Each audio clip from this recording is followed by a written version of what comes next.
Hello, Ryan. How's it going? It's going okay. We're back here at the Bomb House, and it's the end of E3 Day 0 before the actual show starts, but a lot of press conferences and stuff happened. Last thing you did today was went out to a Kinect event. Got some hands-on time or movement on time with Kinect. Yeah, there's no good term for that. Not yet. Not yet. Well, tell me about what you played. Well, we went to this event, and I was able to play a handful of the Kinect games, and started out with Kinect Sports, which is their minigame compilation. Yes. And in this game, you know, you do a few different things. I started out with bowling, which felt pretty natural. You know, you reach out, grab the ball from the kind of the ball return, hold it up, swing back, and go. Before you swing back, you can kind of step back and forth to aim, and when you're going to throw, how far you follow through ends up putting more spin on the ball.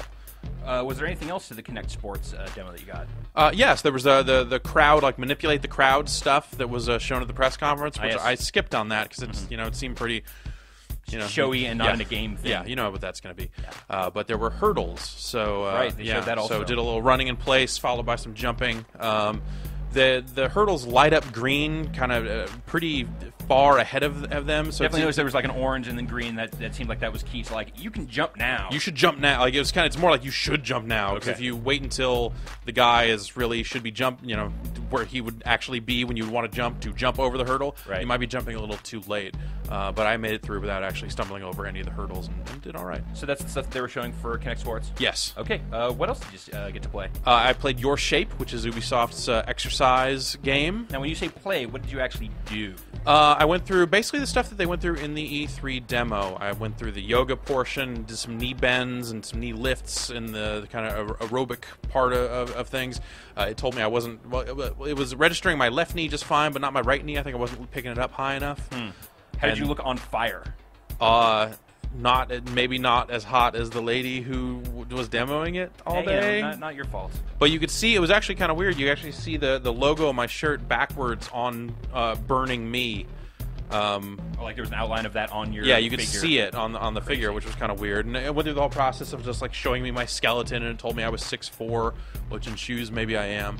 So fairly accurate in its ability to approximate you. Yeah, and I went through the combat training, as they call it, and did punch those blocks. Right. And it felt really responsive, and like the bends and that sort of stuff felt like enough of a workout to where I guess I don't know, it could be interesting in a Wii Fit kind of way, maybe a little bit more involved than Wii Fit, which was just so balance focused. Right. And it showed you your skeleton. Yes, and it showed me my skeleton, which I haven't seen before. What else?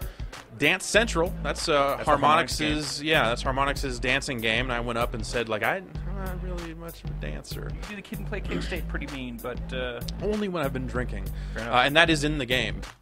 Awesome. Yeah. Not necessarily as a two-player, foot tapping dance. But they do have quite a few moves in the game. I played through Lady Gaga's Poker Face on easy, which was mostly just kind of very basic stepping back and forth. Then it would be like step and clap, and then a little bit of this. Yeah. So it's kind of introductory.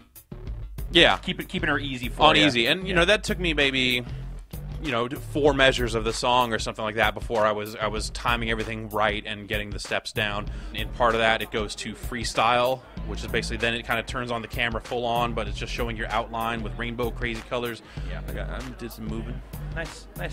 I guess I don't see necessarily the same level of broad appeal as some of the past Harmonix projects have had.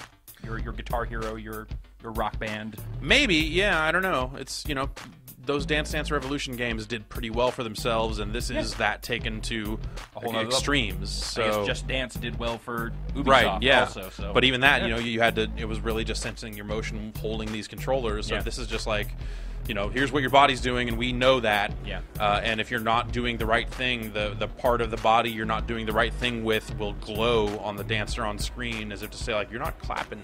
Okay. You got to clap. So that seems smart. It seems well put together, and like it functions. It does what you think it should do. Kinect Adventures. Okay, that's another kind of mini-gamey collection, Yeah. not sports themed necessarily. Yeah, and that's the rafting. Yep. So that's you can play that 2-player or alone. and it's the one where, you know, if a second player steps in, it just kind of splits the screen, says like, let's do this. Yeah. Interesting thing about that is you kind of want to jump in the raft to get to these higher pathways. Yeah. And there's a double jump you can do with one player jumping, and then while you're in the air, the other player jumps. Right. So which you can use to get up to higher areas that you can only get to in a 2-player game. You need a little more coordination for that. Yeah, yeah. You have to kind of work together to get that stuff. And that seemed functional. You know, it's all you're really doing is stepping to the side to make the raft steer, or jumping. Really, that's all that there is in that part. There's the obstacle course kind of part where you're on like the mine cart kind of thing. Right. And there you're kind of stepping out of the way of different obstacles and picking up those. Yeah, we're trying to get those things. pins, they call them. Okay. You know, same type deal. Like, you know, you move, the avatar moves. I tried grabbing my leg, and it kind of didn't know what to do. There was no, like, you are grabbing your leg animation for the avatars. So, you know, that didn't play, but, you know, that's not something you would really do to win in that game, so it's kind of not that big a deal. How was the animation mapping in that? You know, it's real basic. You know, it's like arm out, arm forward, arm up, leg down. Not necessarily a huge amount of fidelity then. Not a ton, because it's mapping it onto an avatar, right. So it works well enough, but, you know, it's like, it knows when you're bending your knee and bending your leg and that sort of stuff, but it's not like, you know, you're moving your fingers and it's going like, you're moving your fingers. Right. And then the third part of that was the ricochet thing converted into something more resembling a full game, and that's the kind of breakout 3D, batting the balls back. And, you know, the faster you do that, the more pins you earn, and then you unlock rewards for how well you do on the adventure. There'll be about 20 adventures in the final game. And then Forza. Yes. Played Forza. Played a couple of driving games.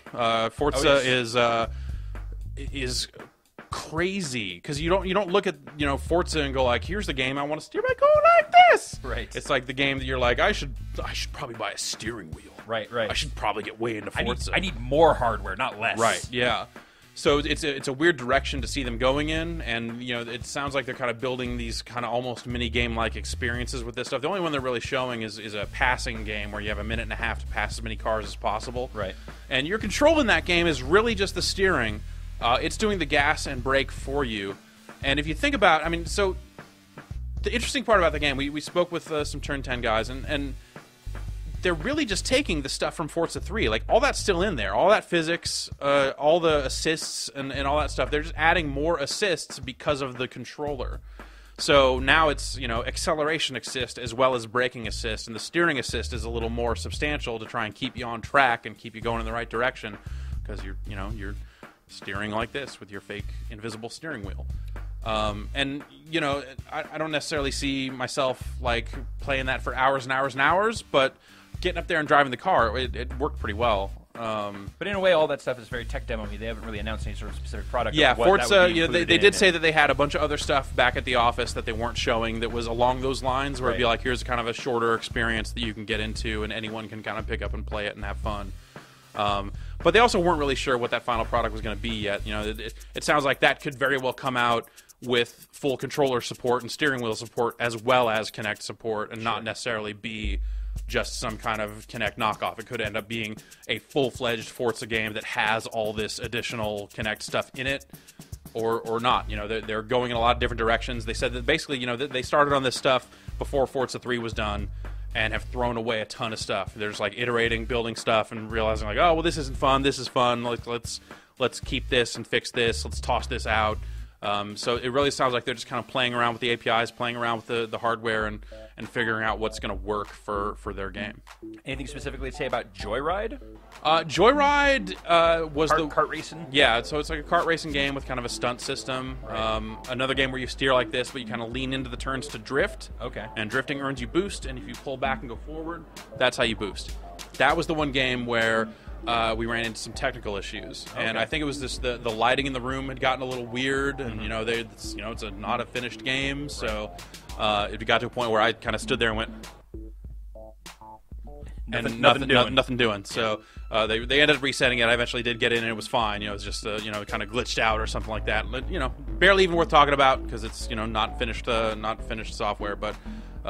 That seemed kind of cool for kind of a kart racy kind of sort of thing. There's a stunt mode with a half pipe where you're kind of getting up there and doing tricks, and you do tricks by, they showed it on stage of them spinning around, but you can also lean back to lean one way or forward, or go like this to do like a tabletop kind of move. Okay. Just very simple gestures, though. Yeah, exactly. Very simple gestures, and it's just you just return to center and it'll get the car facing the right way so you can land and go. Overall feelings on Kinect after seeing it and getting to play it for yourself for some significant amount of time here. I'm kind of into it. You know, it's one of those things I felt like it didn't show very well at the press conference, and I feel like it hasn't shown very well at all. But playing it for yourself and getting in there, I feel like, especially like Dance Central and your shape is really where you can kind of see what it's doing, because it's showing you the actual skeleton that it's thinking is there, and right. Yeah, it kind of pulls back the curtain a little bit more than some of the other games, and you're like, oh, okay, this is what it's like actually seeing, this is what it's detecting and how it's detecting it, and that was pretty interesting. So it was neat to see that. But generally speaking, that stuff just works a lot better than I thought it was going to. I mean, it is very much in the same vein as like other motion control games you're used to, like stuff for the Wii, right. Stuff for the PlayStation Move. Like it's that similar level of fidelity. It's not necessarily the same level of fidelity you'll get with a full controller, but just a different way of approaching from approaching that stuff, and it works pretty well. I had some fun. Thanks, Jeff.